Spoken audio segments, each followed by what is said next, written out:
இது எதன் மீது படுகிறதோ பார்வையோடு கண்ணோடு முடிய மாட்டாதே. அவனுடைய ரகசியத்தில் தாக்கம் செலுத்தும், குடும்ப வாழ்க்கையில் தாக்கம் செலுத்தும், அவனது தனிமையில் ஓர்மையை இல்லாமலாக்கும். விஷம் பூசப்பட்ட அம்பு பட்டால் நாடி நரம்பெல்லாம் இரத்தத்தோடு சேர்ந்து அந்த விஷம் கலந்து அவன் இறந்து போவது போல அவனது வாழ்க்கையே சாகடிக்க வைக்கிற, பௌர்ணமியாக வளரவிருக்கிறவனை ஆரம்பத்திலேயே அமாவாசையாக்கி போடுகிற சக்தி அந்த பார்வைக்கு உண்டு. டிசிப்ளின் என்று சொல்கிற பொழுது வெள்ளைக்காரர்களை போல மேற்கத்தியத்தை போல என்று புரியாதீர்கள். ஒழுக்கம் என்பது அல் ஆதாப் அல் இஸ்லாமியா, இஸ்லாமிய ஒழுக்கங்கள் என்று நபி அவர்களால் ஸல்லல்லாஹு அலைஹி வஸல்லம் அவர்களால் நமக்கு படித்து தரப்பட்டிருக்கிறது. சின்ன சின்ன விஷயங்கள். எப்படி வார்த்தைகளை வெளிப்படுத்த வேணும், முதியவர்களுக்கு முன்னால் நான் எப்படி நடக்க வேணும், பெற்றவர்களோடு நான் எப்படி இருக்க வேண்டும், சாதாரணமாக எனது அன்றாட தூக்க, சாப்பிடுகிற, உடை அணிகிற, பயணிக்குகிற இந்த நடவடிக்கைகளை எப்படி மேற்கொள்ள வேண்டும், இதுவெல்லாம் ஒரு முஸ்லிம் தனது வாழ்க்கையில் படிக்கிற முதற் பாடமாக இருக்க வேண்டும். அல்லாஹு தஆலாவுடைய இந்த விசாலமான பிரபஞ்சத்தோடு ஒப்பிட்டு பார்க்குகிற பொழுது மனிதன் என்ற படைப்பு மிகச் சிறியது.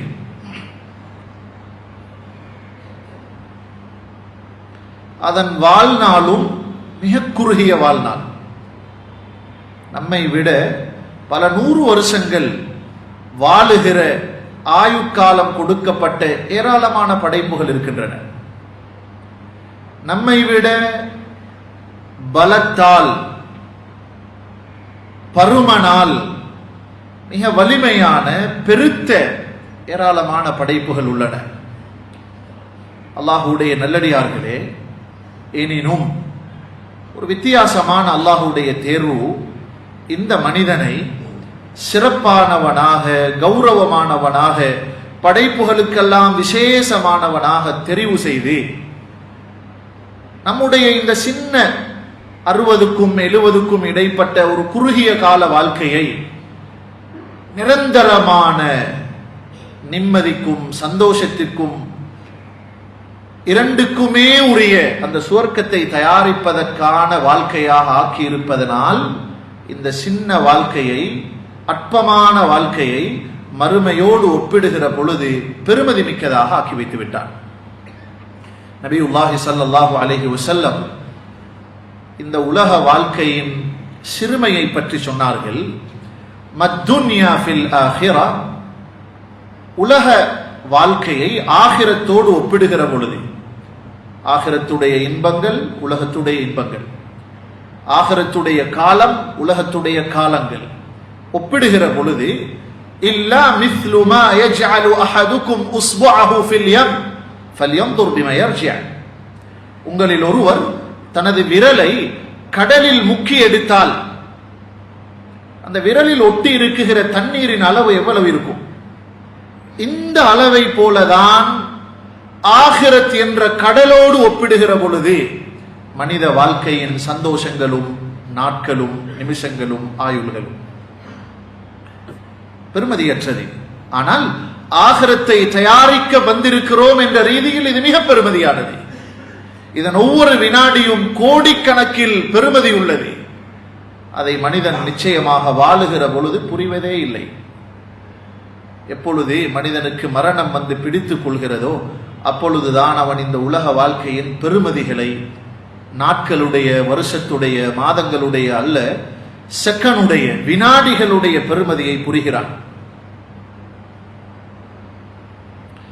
உலக வாழ்க்கையில் மனிதன் என்ற இந்த படைப்பிற்கு சில கட்டங்களை அல்லாஹ் ஏற்படுத்தி இருக்கிறான். 4 கட்டங்களை மனிதன் தாண்டுகிறான். முதலாவது துஃபூலியத் எனப்படுகிற சிறுபராயம். அதற்கடுத்து இளமை பருவம், ஷபாப். 3வது குஹூலியத், ஒரு நடுத்தர வயதை 40 பிந்துகிற பொழுது மனிதன் அடைகிறான். அதற்கடுத்து 50-55களுக்கு பின்னால் மரணம் வரைக்கும் ஷைஹூஹத் எனப்படுகிற வயோதிபத்தை அடைகிறான். பெரும்பாலும் மரணிக்குகிற மக்கள் இந்த 4 கட்டங்களை தாண்டி தான் உலக வாழ்க்கைக்கு முடிவு சொல்கிறார்கள். இதை கொஞ்சம் கற்பனை செய்து பாருங்கள். விளக்குவதற்காக சொல்வதானால், ஒரு சந்திரனை போல பிறையாய் மனிதன் பிறக்கிறான், வளர்கிறான், பௌர்ணமியாக காட்சி தருகிறான், தேய்ந்து தேய்ந்து தேய்ந்து அமாவாசையாக மரணித்து போகிறான்.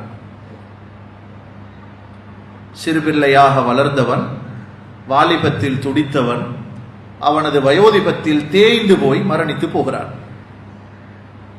கண்ணியமான சகோதரர்களே, இந்த வாழ்க்கை கட்டங்களில் மக்கள் அல்லது மனிதர்கள் எந்த கட்டத்தை சிறப்பானது என்று யோசிக்கிறார்கள்? இங்க இருக்கிற நாம் மக்கள் எதை யோசிக்கிறோம்? மனிதனால் மிக விரும்பப்படுகிற பருவம் வாலிபத்துடைய கட்டம். அபுல் அதாஹியா என்று ஒரு கவிஞன் இருந்தார். கிழவனாகிய பின்னால், வயோதிபத்தை அடைந்த பின்னால் அவர் ஒரு கவி சொன்னான். அலா லைத ஷபாப யஊது யௌமன் ஃபஉக்பிரஹு பிமா ஃபஅலல் மஷீபு. இதோ அந்த வாலிபம் எனக்கு கொஞ்சம் திரும்பி வரமாட்டாதா? இந்த வயோதிபம் படுத்துகிற பாட்டை எல்லாம் நான் கொஞ்சம் அதனிடம் சொல்ல வேண்டும். அந்த கட்டத்தை தாண்டியவர்கள் எல்லாம் அதை பற்றி ஆசைப்படுகிறார்கள். திரும்ப வரமாட்டாதா? சிறார்களிடம் விசாரித்து பாருங்கள், அவர்களுக்கும் தேவை அந்த கட்டம்தான். நானும் நானா மாதிரி ஆகிறேனே, எனக்கும் கொஞ்சம் வயசு போகட்டுமே, நானும் பொடியனாக ஆகின பின்னால பாருங்களேன் என்று வாலிபத்தை சிறார்களும் எதிர்பார்க்கிறார்கள், வயோதிபர்களும் கவலைப்படுகிறார்கள், ஆசைப்படுகிறார்கள். இங்கொன்றை சரியாக நன்றாக புரிய வேண்டும். அன்பான நல்லவர்களே, அல்லாஹ்வின் நல்லடியார்களே, ஒரு மனிதனுடைய வாலிபம் எவ்வளவு பக்குவமாக சிறப்பாக அமைகிறதோ அதை பொறுத்து தான் அவனது அடுத்த 2 கட்டங்களும் சிறப்பாகும். அது எந்த அளவுக்கு தூய்மையாக இருக்கின்றதோ அதை போலவே அவருடைய வயோதிபம் மிக தூய்மையாக இருக்கும். நான் இங்கு இந்த சில நிமிடங்களில் உங்களோடு பகிர்ந்து கொள்ள நினைப்பது, வாலிபம் பக்குவமானால் வயோதிபத்தை பக்குவப்படுத்தலாம். சரி, வாலிபம் பக்குவமாகுவதற்கு என்ன செய்ய வேண்டும்? அல்லாஹ்வுடைய நல்லடியார்களே, ஆச்சரியமான ஒரு திட்டத்தை அல்லாஹு தஆலா இஸ்லாமிய இந்த மார்க்கத்தின் மூலமாக நமக்கு வகுத்து தந்திருக்கிறார். அந்த திட்டம் இப்படி சொல்கிறது: ஒரு மனிதனுடைய வாலிபம் பக்குவமாக வேண்டும் என்றால் அவனுடைய இளமை பருவம், சிறு பிராயம், அது மிக ஒழுக்கம் நிறைந்ததாக வளர்க்கப்பட வேண்டும். எந்த அளவுக்கு ஒரு பிள்ளை ஒழுக்கமான சூழலில் வளர்கிறதோ அந்த அளவுக்கு அந்த பிள்ளையுடைய வாலிபம் சிறக்கும். வாலிபம் சிறத்து விட்டால் அதற்கு பின்னால் இன்ஷா அல்லாஹ் அது பௌர்ணமி தான். நான் இதை ஏன் தேர்வு செய்தேன் என்றால், நம்மிடம் ஒரு தவறான முடிவு இருக்கிறது. பலர் நினைக்கிறார்கள், ஒரு சின்ன வயசுல ஒரு 14 வயதை அடைவதற்கு முன்னாடி உள்ள காலங்களில் இவருக்கு படிப்பு கொடுக்க வேண்டும், அவனை எப்படியோ கனவு காண்கிறார்கள், அறிவு கொடுக்க வேண்டும், கல்வி கொடுக்க வேண்டும், நிறைய செலவழிக்கிறார்கள், நிறைய முயற்சி செய்கிறார்கள். எப்பொழுது அவன் கல்வி படிக்க வேண்டிய வயது வருகிறதோ, 18, 19 வயதாகிற பொழுது ஒழுக்கமில்லை ஒழுக்கமில்லை என்று சொல்கிறார்கள். இது நமது தவறு, திருத்தப்பட வேண்டிய இடம். அல்லாஹு தஆலா ஒரு மனிதன் பருவ வயதை அடைவதற்கு முன்னர் எந்த சட்டங்களையும் விதியாக்கவில்லை. இந்த அஹ்காம்களும் சட்ட திட்டங்களும் இளமை பருவத்திற்கு சொல்லப்படவில்லை. வெறுமனே ஆதாபுகள், ஒழுக்கங்கள், பண்பாடுகள், அஹ்லாக்குகள், இதுதான் ஒரு மனிதன் பருவம் அடைவதற்கு முன்னர் படிக்க வேண்டிய முதற்கல்வி. இஸ்லாமிய கல்விக் கொள்கையில், முஸ்லிம்களுடைய கல்விக் கொள்கையில் முதலாவது படி ஒழுக்கத்தை படிப்பது. இந்த நேரத்தில் நாங்க எதையோ படித்து கொடுக்க நினைக்கிறோம், அவன் படிக்க வேண்டிய காலத்தில் ஒழுக்கமில்லை என்று குறை சொல்கிறோம். நாமெல்லாம் இன்ஷா அல்லாஹ் நிறைய பேர் பிள்ளைகளை பெற்றவர்கள், பேரர்களை கண்டவர்கள், அல்லாஹ்வுடைய நல்லடியார்களே, நமக்கு தரப்பட்டிருக்கிற அமானிதங்களில் எல்லாம் மிகச்சிறந்த அமானிதமும், நாம் விட்டு செல்கிற நல்லடையாளங்களில் எல்லாம் மிகச்சிறந்த விரல் நல்லடையாளமும் நாம் கட்டி வைத்த மஸ்ஜிதுகள் அல்ல, நாம் உருவாக்கி இருக்குகிற கடைகள் அல்ல, தொழில் நிறுவனங்கள் அல்ல. இன்ஷா அல்லாஹ் என் பெயரோடு கியாமத் வரைக்கும் தொடரவிருக்கிற ஒரு சொத்து எனது பிள்ளைகள். துதஊன பிஅஸ்மாஇக்கும் வஅஸ்மாஇ ஆபாஇக்கும். கியாமத்துடைய நாளில் கூட மொட்டையாக யாருடைய பெயரையும் தனியாக சொல்லி கூப்பிடப்படுவதில்லை. பெற்றவர்களுடைய பெயரை சொல்லித்தான் அழைக்கப்படும். அந்த உறவை பிரிக்க முடியாது. அல்லாஹ்வுடைய நல்லடியார்களே, கண்ணியமான சகோதரர்களே, எனக்கென்று இருக்குகிற அந்த உறவை, அந்த சொத்தை நான் கண் குளிர்ச்சியான ஒரு சொத்தாக விட்டு விட்டு செல்ல வேண்டும் என்றால் என்ன செய்ய வேண்டும்? ஒன்று இருக்கிறது, பிள்ளைகள் விஷயத்தில் பெற்றவர்கள் காண்கிற சில கனவுகள். இவனுக்கு வசதியை செய்து கொடுத்து விட்டு நான் மௌத்தாகிவிட வேண்டும், எப்படியாவது இவனை ஒரு அறிவாளியாக ஒரு சமூகத்தில் அந்தஸ்து மிக்க ஒருவனாக மாற்றிவிட்டு வஃபாத்தாகிவிட வேண்டும் என்றெல்லாம் நிறைய கனவு காண்கிறோம். ஒரு முஃமின் ஒரு பிள்ளையை பற்றி காணுகிற கனவுகளில் இன்னும் ஒரு வார்த்தையில் சொல்வதானால், தான் மரணித்த பின்னால் தனது சொத்துக்களுக்கு பிள்ளை அனந்தரக்காரனாக மாறுகிறான். நான் வாழுகிற பொழுதே எனது பிள்ளைக்கு ஒரு அனந்தரத்தை கொடுக்க வேண்டும் என்று நினைக்கிற பெற்றவர்கள், கொடுக்க வேண்டிய ஒரே சொத்து ஒழுக்கமுள்ளவர்களை உருவாக்கி விட்டு செல்வோம். மனஹல வாலிதுன் வலதன் அஃதல மின் அதபின் ஹஸன். ஒரு பெற்றவன் வாழுகிற பொழுது பிள்ளைகளுக்கு கொடுக்குகிற மிகச்சிறந்த அன்பளிப்பு, வாழுகிற பொழுதே கொடுக்கிற ஒரு அனந்தரம் நல்லொழுக்கம். சின்ன சின்ன விஷயங்களில் இருந்துதான் சமூக மாற்றம் உருவாக்கப்பட வேண்டும். இன்று தலைகீழாக முயற்சிகள் நடக்கின்றன. மேலிருந்து கொண்டே ஃபர்துகளை திருத்த வேண்டும், ஃபர்துகள் செய்பவர்களை உருவாக்க வேண்டும் என்று யோசிக்கிறோம். அது மேல் ஸ்தானத்தில் உள்ளது. அப்துல்லாஹ் இப்னு முபாரக் ரஹிமஹுல்லாஹ் சொல்வார்கள், ஒரு சமூகத்துடைய மாற்றத்தை நோக்கிய பயணத்திற்கான ஒரு மிக முக்கியமான இடத்தை சொல்கிறார்கள். அது தனி மனித வாழ்க்கையில் திருத்தம் ஏற்பட வேண்டும் என்றாலும், ஒரு சமூக மாற்றத்தை நோக்கி ஒரு உம்மத் சமூகம் பயணிக்க வேண்டும் என்றாலும் இதுதான் கொள்கை. என்ன செய்ய வேண்டும் சொல்கிறார்கள்? முதலாக தனி மனித திருத்தத்திற்கும் சமூக மாற்றத்திற்கும் உரிய முதலாவது விஷயம், அவர்களின் ஒழுக்க நடவடிக்கைகள் மாற்றப்பட வேண்டும். இஸ்லாமிய ஒழுக்கம், டிசிப்ளின் என்று சொல்கிற பொழுது வெள்ளைக்காரர்களை போல மேற்கத்தியத்தை போல என்று புரியாதீர்கள். ஒழுக்கம் என்பது அல் ஆதாப் அல் இஸ்லாமியா, இஸ்லாமிய ஒழுக்கங்கள் என்று நபி அவர்களால் ஸல்லல்லாஹு அலைஹி வஸல்லம் அவர்களால் நமக்கு படித்து தரப்பட்டிருக்கிறது. சின்ன சின்ன விஷயங்கள். எப்படி வார்த்தைகளை வெளிப்படுத்த வேணும், முதியவர்களுக்கு முன்னால் நான் எப்படி நடக்க வேணும், பெற்றவர்களோடு நான் எப்படி இருக்க வேண்டும், சாதாரணமாக எனது அன்றாட தூக்க, சாப்பிடுகிற, உடை அணிகிற, பயணிக்குகிற இந்த நடவடிக்கைகளை எப்படி மேற்கொள்ள வேண்டும், இதுவெல்லாம் ஒரு முஸ்லிம் தனது வாழ்க்கையில் படிக்கிற முதற்பாடமாக இருக்க வேண்டும்.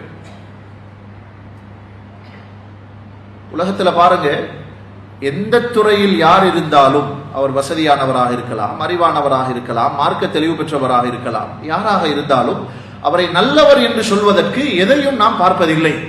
அவர் சிரிக்கிறாரா? கண்ணியமான சகோதரர்களே, சிரிப்பது கூட ஒழுக்கம் என்பதை பிள்ளைகள், குழந்தைகள் எப்பொழுது பெறுகிறார்களோ, எப்பொழுது பெற்றவர்களிடமிருந்து படிக்கிறார்களோ, அப்பொழுதுதான் அந்த சமூகம் சிறக்க ஆரம்பிக்கிறது. சிரிப்பையும் மார்க்கமாக புரிய வேண்டும் என்று சொல்ல வருகிறேன். அல்லாஹ்வுடைய நல்லடியார்களே, சொன்னார்கள் அப்துல்லாஹ் இப்னு முபாரக் ரஹிமஹுல்லாஹ், இந்த சமூகத்தில் மன் தஹாவன பில் அதப், ஒழுக்க பண்பாடு விஷயங்களில் கவனம் இல்லாமல் அலட்சியம் செய்யப்படுமோ, ஊகிப பிஹிர்மானி சுனன், நபியுல்லாஹி ஸல்லல்லாஹு அலைஹி வஸல்லம் அவர்களுடைய சுன்னத்துக்கள் மீது இருக்குகிற அந்த பற்று அல்லது அந்த ஆசை கலட்டப்பட்டு தண்டிக்கப்படுவார். சுன்னத்துகள் சமூகத்தில் உருவாக வேண்டும் என்றால் சுன்னத்துகளில் முயற்சி செய்வதல்ல, கீழிருந்து வர வேண்டும். ஒரே அடியாக மேலேற யோசிக்க தேவையில்லை. ஒழுக்க விஷயங்கள் சரியாக இருக்கிறதா?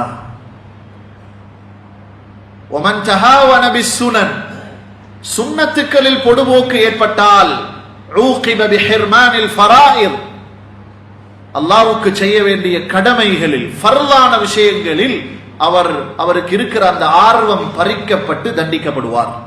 உலகத்தில் அவருக்கு கொடுக்கிற தண்டனை அதுதான்.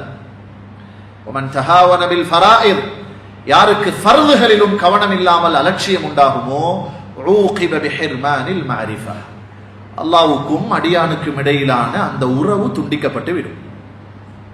அல்லாஹ்வுக்கும் அடியானுக்கும் இடையில் உண்டான அந்த உறவை முறையாக பேண நினைக்கிற ஒருவர் கீழிருந்து போக வேண்டும்.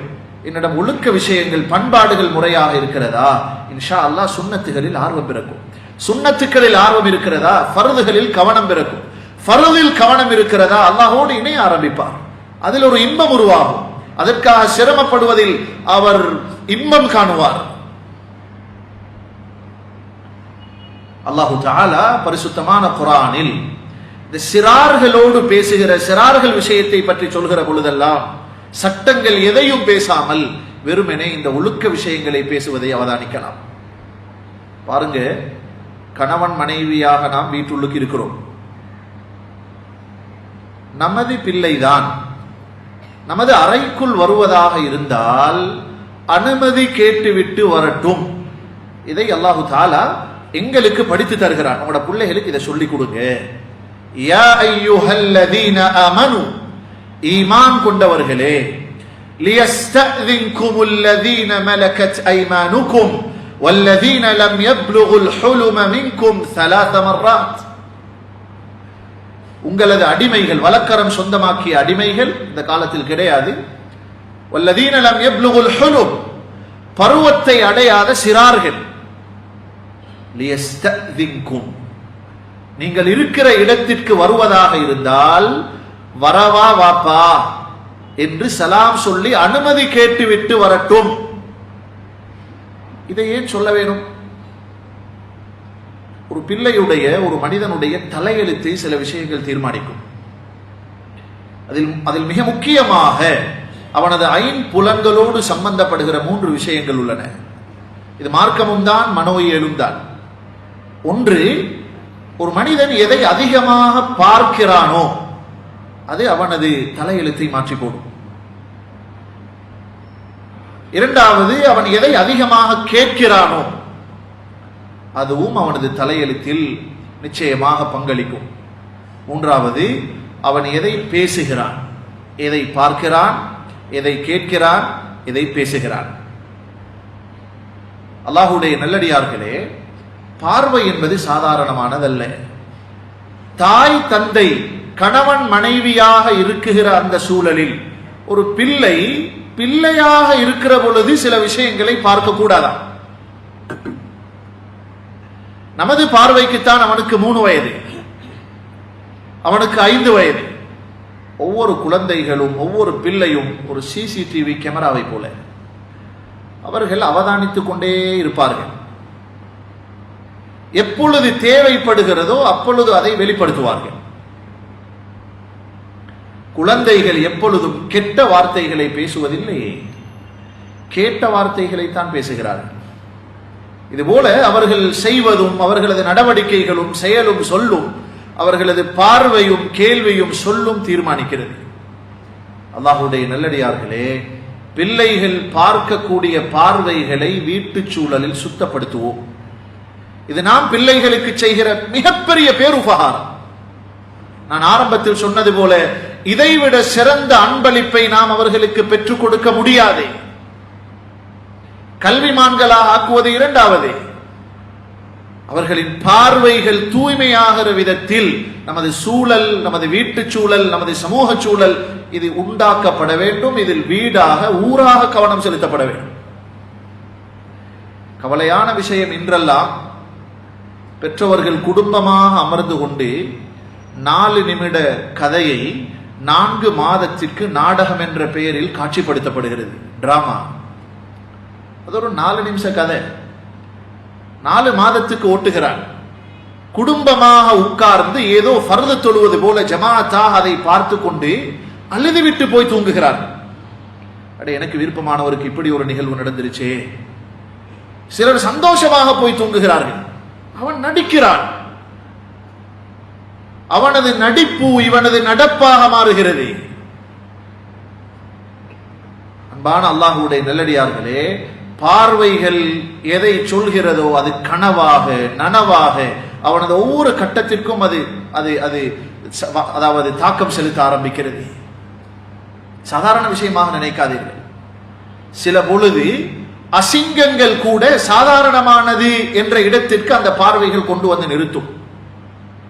உலகத்தில் ஷைத்தான் பயன்படுத்துகிற ஆயுதங்களில் நபியுல்லாஹி ஸல்லல்லாஹு அலைஹி வஸல்லம் சொன்னார்கள், அவன் விஷம் பூசிய ஒரு அம்பை வைத்திருக்கிறானாம். ஏன் விஷம் பூசிய அம்பு என்று சொல்கிறார்கள் என்றால், சாதாரண அம்பு பட்டுவிட்டால் இடத்தில் காயம் வரும், மருந்து பூசினால் ஆறிப்போகும். விஷம் பூசப்பட்ட அம்பு என்று ஒரு பாவத்தை சொன்னார்கள், ஒரு ஆயுதத்தை சொன்னார்கள். ஷைத்தானுடைய ஒரு ஆயுதம் அது. அதுதான் பார்வை. இது எதன் மீது படுகிறதோ பார்வையோடு கண்ணோடு முடிய மாட்டாதே. அவனுடைய ரகசியத்தில் தாக்கம் செலுத்தும், குடும்ப வாழ்க்கையில் தாக்கம் செலுத்தும், அவனது தனிமையில் ஓர்மையை இல்லாமலாக்கும். விஷம் பூசப்பட்ட அம்பு பட்டால் நாடி நரம்பெல்லாம் இரத்தத்தோடு சேர்ந்து அந்த விஷம் கலந்து அவன் இறந்து போவது போல அவனது வாழ்க்கையே சாகடிக்க வைக்கிற, பௌர்ணமியாக வளரவிருக்கிறவனை ஆரம்பத்திலேயே அமாவாசையாக்கி போடுகிற சக்தி அந்த பார்வைக்கு உண்டு.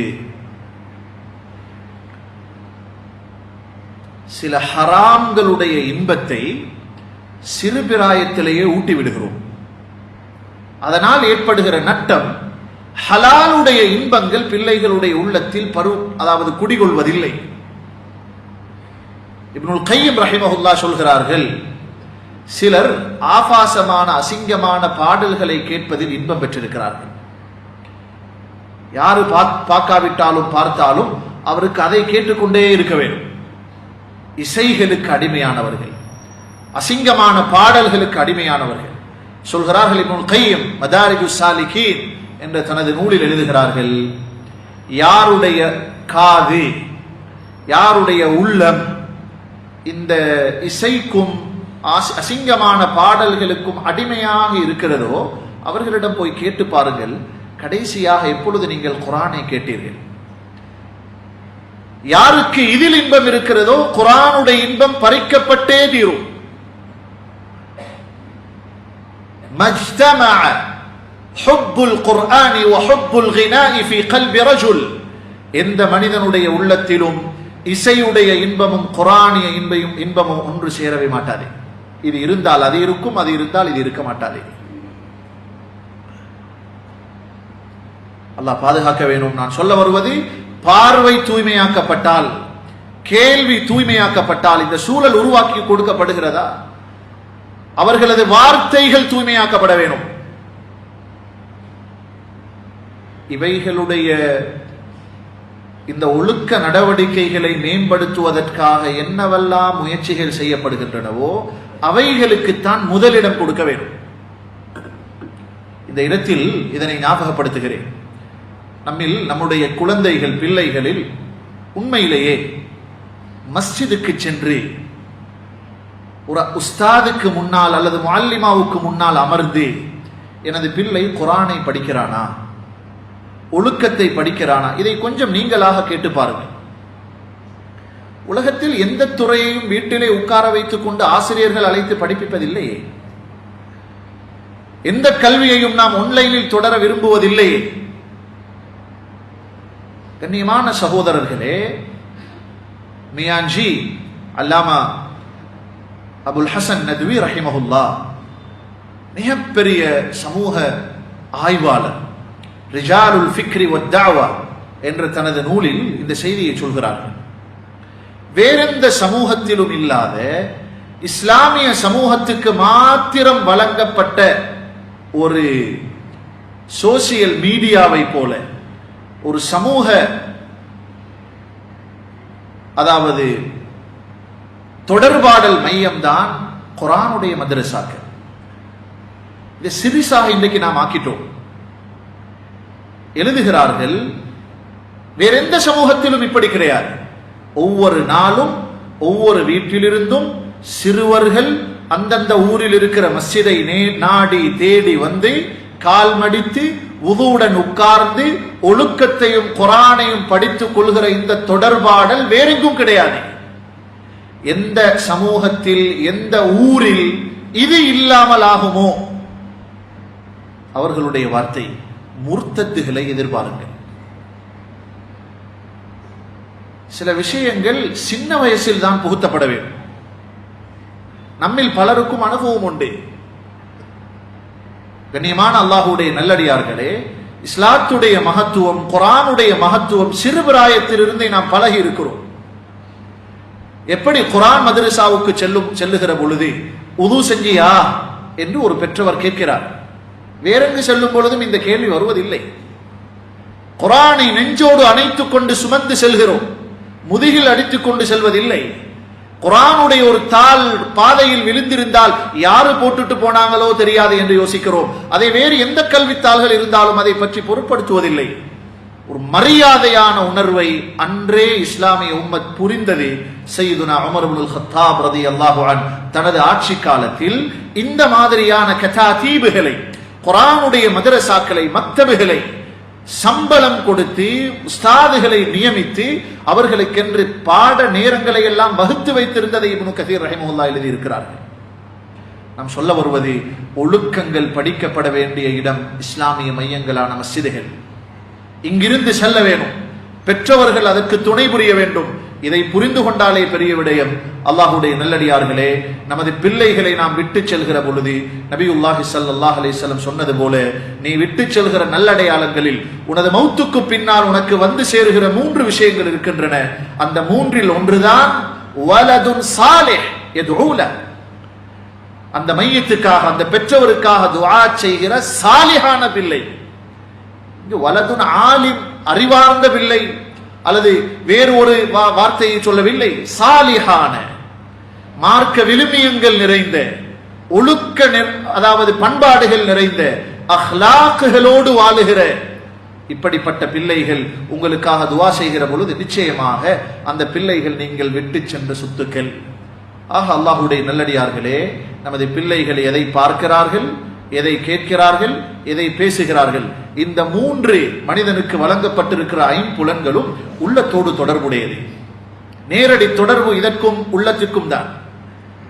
எதை கேட்கிறோமோ அதற்கும் உள்ளத்துக்கும் சம்பந்தம் உண்டு, எதை பேசுகிறோமோ அதற்கும் உள்ளத்துக்கும் சம்பந்தம் உண்டு, எதை பார்க்கிறோமோ அதற்கும் உள்ளத்துக்கும் சம்பந்தம் உண்டு.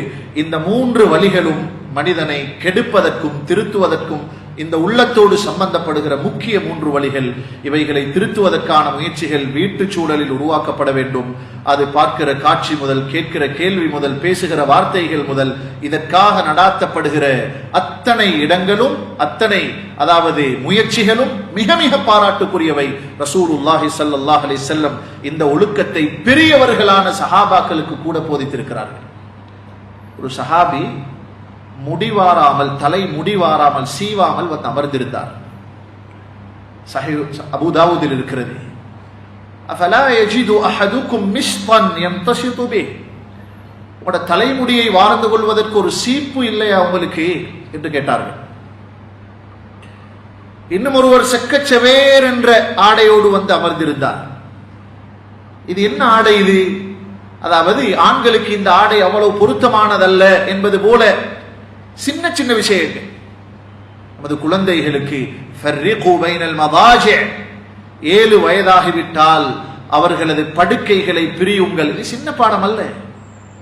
தூங்குகிற பொழுது 7 வயதான உணர்வுகளுக்கு அப்பாற்பட்ட ஒரு பிள்ளை, அவர்களை கூட ஆண் பெண்ணாக அல்லது ஆண் ஆணாக ஒரே பெட்டில், ஒரே அதாவது படுக்கையில் தூங்க வைக்க வேண்டாம், பிரித்து போடுங்கள். ஒழுக்கங்களாக நமக்கு சொல்லித் தந்தவைகளில் நிச்சயம் கவனம் செலுத்துவோமாக இருந்தால் அவர்களது வாலிபம் சிறக்கும், வாலிபம் இன்ஷா அல்லாஹ் சிறப்பாகிவிட்டால், பக்குவமாகிவிட்டால் அவர்களது அடுத்தடுத்த கட்டங்கள் சிறப்பாகும். ஆகவே சமூக மாற்றமும் தனிமனித மாற்றமும் முதற்படியாக ஒழுக்க விழுமியங்களில் இருந்து துவக்கப்பட வேணும். அல்லாஹ் தஆலா ரசூல் ஸல்லல்லாஹு அலைஹி வஸல்லம் அவர்களுக்கு கல்வியையும் கொடுத்தான், ஒழுக்கத்தையும் கற்றுக் கொடுத்தான் என்று ஹதீஸ் சொல்கிறது. நம் அனைவர்களும் அந்த போதனைகளை பின்பற்றி வாழுகிற சமூகம். அல்லாஹ் தஆலா நமது குழந்தைகளையும் நமது பிச்சலங்களையும் ஒழுக்கம் நிறைந்த நல்லோர்களாக ஆக்கியருள்வானாக. வ ஆகிரு தஅவானா அல்ஹம்துலில்லாஹி ரப்பில் ஆலமீன்.